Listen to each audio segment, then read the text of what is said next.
BMCVTC Hindi इस channel के video देखने के बाद हमें क्या करना है? बहुत आसान सी बात है बच्चों। हमें सबसे पहले वीडियो के डिस्क्रिप्शन बॉक्स में जाना है और उसमें कुछ आसान से प्रश्न दिए गए हैं जिसका वीडियो आपने अभी देखा है और उसे हल करने का प्रयास कीजिए। उसके बाद उसी डिस्क्रिप्शन बॉक्स में इस वीडियो से संबंधित अपने मत व्यक्त कीजिए। गूगल फॉर्म द्वारा एक छोटा सा लिंक दिया गया है, उसे क्लिक करिए और उसमें एंट्री करिए। और अंत में जाते जाते हमें इस चैनल को लाइक करना है, सब्सक्राइब भी करना है ताकि आने वाले वीडियो की जानकारी आपको मिलती रहे। तो है ना आसान सा काम? चलिए देखते हैं अपना वीडियो।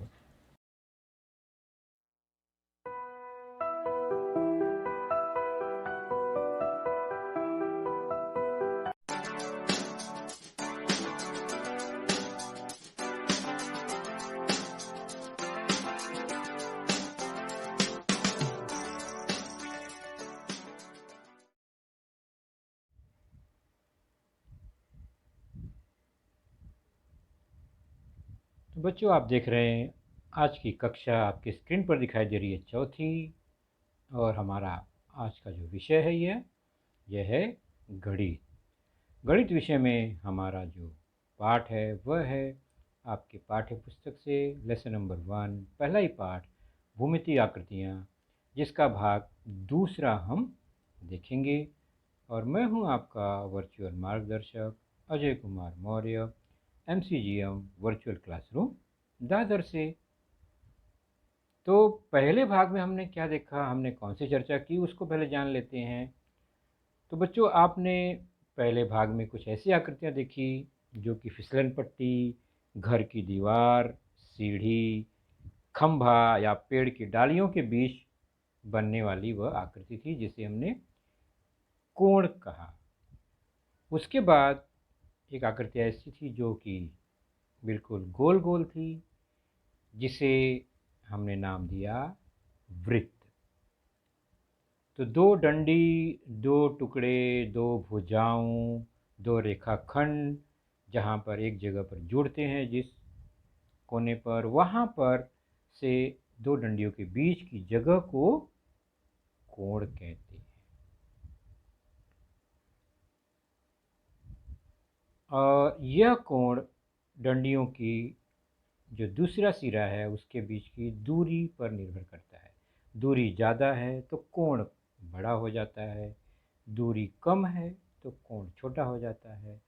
छोटे कोण को हमने न्यून कोण देखा। एकदम खड़ा है एक दूसरे के ऊपर, आड़ा और खड़ा दो भुजाएं हैं तो सम कोण हो गया।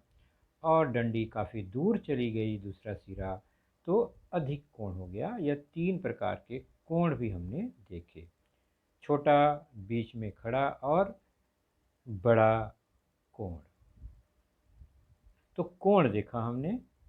उसी प्रकार जैसे ये सिक्का है, इसके चारों ओर अगर हम एक पेंसिल घुमा दें तो एक गोल आकृति बनती है जिसे गणित की भाषा में वृत्त कहा जाता है। उसी प्रकार ऐसी बहुत सी आकृतियां हैं। हमने देखा है माँ अगर बनाती है रोटी तो वो भी इसी तरह का आकार होता है थोड़ा। और आपने चूड़ी देखी होगी, वह भी इसी आकार का होता है। और गाड़ी वाहनों के टायर को अगर हम एक दिशा से देखें तो भी हमें वह इसी आकार का दिखाई देता है। तो इस गोल आकृति को हम क्या कहते हैं? वृत्त। और हर वृत्त के बीचों बीच एक बिंदु होता है जिसे केंद्र बिंदु कहा जाता है। केंद्र एकदम ठीक वृत्त के बीच वाले भाग। तो वृत्त और कोण, यह दो आकृतियां हमने अपने पिछले पाठ में, पिछले वीडियो में देखा। अब हम कुछ नवीन आकृतियों पर चर्चा करेंगे जिनमें हमने जो कोण देखा, कोण की संख्या के अनुसार यह आकृतियां हैं। जैसे कि यह एक कोण है, यह दूसरा कोण, यह तीसरा कोण। तीनों कोणों युक्त एक आकृति देखते हैं जिसमें ये तीनों कोण होते हैं। देखा आपने, इसमें 3 कोण हैं और ये आकृति सामान्य भाषा में हम इसको त्रिकोण कहते हैं, है ना। कोण कितने हैं इसमें? 3 कोण हैं, इसलिए त्रिकोण इसे कहा जाता है। और हर कोने पर एक बिंदु लिखते हैं ताकि इस आकृति का नाम दिया जा सके। तो कोना जो है उसको एक बिंदु से दर्शाते हैं जिसे शीर्ष बिंदु कहा जाता है। कोण छोटा बड़ा हो तो आकार बदलता है, लेकिन 3 कोण उसमें है, आकार अलग अलग हैं, तो इसे त्रिकोण कहा जाता है क्योंकि 3 कोण हैं इसमें। और आप देखें तो इसमें 3 ये टुकड़े से बना है, रेखाखंड से बना है, भुजाओं से बना है। तो 3 भुजा है इसमें। ये तीनों भुजाएं जब जुड़ती हैं तो ये आकृति बनती है। तीनों भुजाओं का अंत बिंदु जो है वो अगर एक दूसरे से जुड़ जाए तो ये आकृति बनी। और इस आकृति को हम त्रिकोण और भुजा के अनुसार इसको त्रिभुज भी कहते हैं। कोण के हिसाब से त्रिकोण, भुजा के हिसाब से त्रिभुज। और हम हिंदी भाषा में अगर देखें तो इसे त्रिभुज ही कहा जाता है। मराठी में इसे त्रिकोण कहा जाता है, इंग्लिश में ट्रायंगल कहा जाता है। तो अलग अलग नाम है इसके, अलग अलग भाषाओं में। 3 भुजाएं हैं इसमें, ये ध्यान रखना है हमें। तो यह भुजा भुजा भुजा 3 भुजाओं से जुड़ी यह एक बंद आकृति है जिसे हम त्रिभुज कहते हैं। उसमें 3 कोण भी होता है, 3 कोना शीर्ष बिंदु भी है। तो त्रिकोण, त्रिभुज, ट्रायंगल, यह एक ही आकृति के अलग अलग नाम है। तो 3 कोण वाली आकृति हमने देखा। यह आकृति क्या है? यह कोण है, एक आड़ा एक खड़ा है, तो ये समकोण है। अब हम ऐसी आकृति देखते हैं जिसमें समकोण ही समकोण हो। ऐसे कौन सी वस्तु है आपने देखी जो हर तरह से समकोण होता है? तो हमारे घर की खिड़की, दरवाजे, दीवार, या सबसे आकर्षण यह हमारी टीवी। टीवी का आकार चारों कोण समकोण है, 4 कोना है इसे, और वह सभी कोना समकोण बनाते हैं, समकोण का निर्माण करते हैं। हर कोने पर समकोण बनता है। तो यहाँ पर अगर इस टीवी के चारों ओर हम रेखा खींच दें तो कैसी दिखाई देगी? इस तरह से। और इसमें क्या दिखाई दे रहा है? 4 समकोण। ध्यान से देखिए तो 4 समकोण है चारों कोने में। तो इस 4 समकोण वाली आकृति कोण गिन लेते हैं, 1 2 3 और 4। तो 4 समकोण वाली यह आकृति है जिसे हम आयत कहते हैं। बच्चों ध्यान से समझिए, 4 समकोण वाली आकृति है यह बंद आकृति, इसे हम आयत कहते हैं। इसमें देखते हैं तो आमने सामने की एक जोड़ी थोड़ी बड़ी है और दूसरी आमने सामने की जोड़ी छोटी है, लेकिन आमने सामने की दोनों भुजाएं बराबर बराबर माप की हैं, यानी दो भुजा इसमें समान समान हैं। जैसे हर कोने को अगर हम नाम दे देंगे PQRS, बिंदु से ही नाम देते हैं, तो इस आकृति का नाम आयत PQRS हुआ। यह आड़ा हो सकता है, यह खड़ा भी हो सकता है। 4 समकोण इसमें है, तो यह आयत ही है। नाम इसका हम शीर्ष बिंदु पर देंगे, कोई भी अक्षर लिख सकते हैं। हमने यहाँ ABCD लिख दिया तो ये एक नया आयत है, पहले PQRS था। तो हम आड़े वाले आयत को देखते हैं। हमारी नोटबुक में सामान्य तौर पर हम ऐसी आकृतियाँ बनाते हैं। 1 2 3 4 समकोण है इसमें और इसका नाम आयत है। बिंदु दे देते हैं उसके, हर कोने पर नाम PQRS दे दिया, LMNOP, ABCD EFG XYZW, कुछ भी हम दे सकते हैं। तो 4 कोना, 4 शीर्ष बिंदु हैं, 4 समकोण है इसमें। और भुजा भी हम देखें तो 4 भुजा है। यह एक भुजा है लेफ्ट में, एक राइट में, दोनों आमने सामने की बराबर है, दोनों की लंबाई बराबर है। उसके बाद ऊपर और नीचे जो दोनों भुजा है वो लेफ्ट राइट से बड़ी है, अलग है, और लेकिन दोनों बराबर है। पी क्यू और एस आर, ये आमने सामने की जो ऊपर नीचे की भुजा, यह समान है। तो 4 भुजाएं हैं इसमें, 4 समकोण हैं इसमें, 4 शीर्ष बिंदु हैं इसमें। तो आयत में 4 समकोण, 4 भुजाएं, 4 शीर्ष बिंदु हैं। और ख़ास बात है, इन 4 समकोण से बनी इस आकृति को हम कोण के नाम से भी लिख सकते हैं। समकोण है सभी, इसलिए इसे समकोण चतुर्भुज, चतुर मतलब 4, 4 भुजा वाली आकृति चतुर्भुज, लेकिन सब कोण समकोण है तो समकोण चतुर्भुज इसका नाम हुआ। 3 भुजा वाली आकृति को त्रिभुज हमने कहा, 4 भुजा वाली आकृति को चतुर्भुज कहा। सभी समकोण है तो समकोण चतुर्भुज, लेकिन सामान्य भाषा में हम आयत ही कहते हैं। अब यह आकृति क्या है, इसमें भी चारों कोण समकोण है, तो क्या यह भी समकोण चतुर्भुज है? नहीं, क्योंकि हम आयत को समकोण चतुर्भुज कहते हैं, तो यह आयत नहीं है। आयत में आमने सामने की भुजा समान तो होती है, लेकिन चारों भुजा समान नहीं होती है। यहाँ पर हम देख रहे हैं चारों भुजा समान है, तो चारों भुजा समान वाली आकृति को अलग नाम दे देते हैं, जिसमें सभी कोण समकोण हो, कहते हैं वर्ग, स्क्वायर, है ना, चौरस। तो ये स्क्वायर हो गया, आयत जैसा ही दिखता है, इसमें भी सभी गुणधर्म मिलते हैं, चारों कोण समकोण है, आमने सामने की भुजा समान है, लेकिन एक प्रमुख अंतर है, चारों भुजाएं समान हैं। तो 4 शीर्ष बिंदु, 4 भुजा, 4 समकोण है, लेकिन खास गुणधर्म चारों भुजाएं समान है। मतलब अगर हम इन भुजाओं को अलग अलग करके उनको नाप लें या एक साथ इकट्ठा करें, तो वो एक दूसरे को ढक लेंगे, उनकी लंबाई समान ही होगी। तो वर्ग के चारों